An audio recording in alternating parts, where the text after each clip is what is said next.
സംസ്ഥാനത്തെ multi state സഹകരണ സംഘങ്ങളെ നിയന്ത്രിക്കാൻ പുതിയ സംവിധാനം ഒരുങ്ങുന്നു.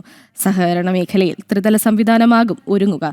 കേന്ദ്ര സഹകരണ നിയമം നടപ്പിലാക്കുന്നതിന്റെ ഭാഗമായിട്ടാകും പുതിയ നീക്കം. ഇതേക്കുറിച്ച് പഠിക്കാൻ പ്രത്യേക സമിതി ഉടൻ നിലവിൽ വരും. ജനം ബ്രേക്കിംഗ്. വിവിധ സംസ്ഥാനങ്ങളിലായി പ്രവർത്തിക്കുന്ന മൾട്ടി സ്റ്റേറ്റ് സഹകരണ സംഘങ്ങൾ കേന്ദ്ര നിയമം അനുസരിച്ചാണ് പ്രവർത്തിക്കുന്നത്. കേരളത്തിൽ പ്രവർത്തിക്കുന്ന ഈ സംഘങ്ങളെ നിയന്ത്രിക്കാൻ നിലവിൽ നിയമവുമില്ല.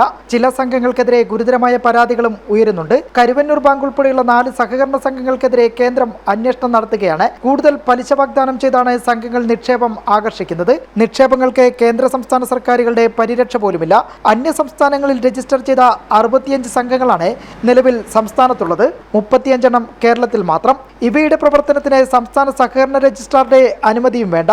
സംസ്ഥാന സഹകരണ നിയമം അനുസരിച്ചുള്ള ഒരു പരിശോധനയും അനുവദിക്കുന്നില്ല. സംഘങ്ങൾ നിശ്ചയിക്കുന്ന രീതിയിലാണ് ഇവിടെ ഓഡിറ്റ് നടക്കുന്നത്. ഈ സാഹചര്യത്തിലാണ് മൾട്ടി സ്റ്റേറ്റ് സഹകരണ സംഘങ്ങളെ നിയന്ത്രിക്കാനുള്ള സാധ്യത പരിശോധിക്കുന്നത്.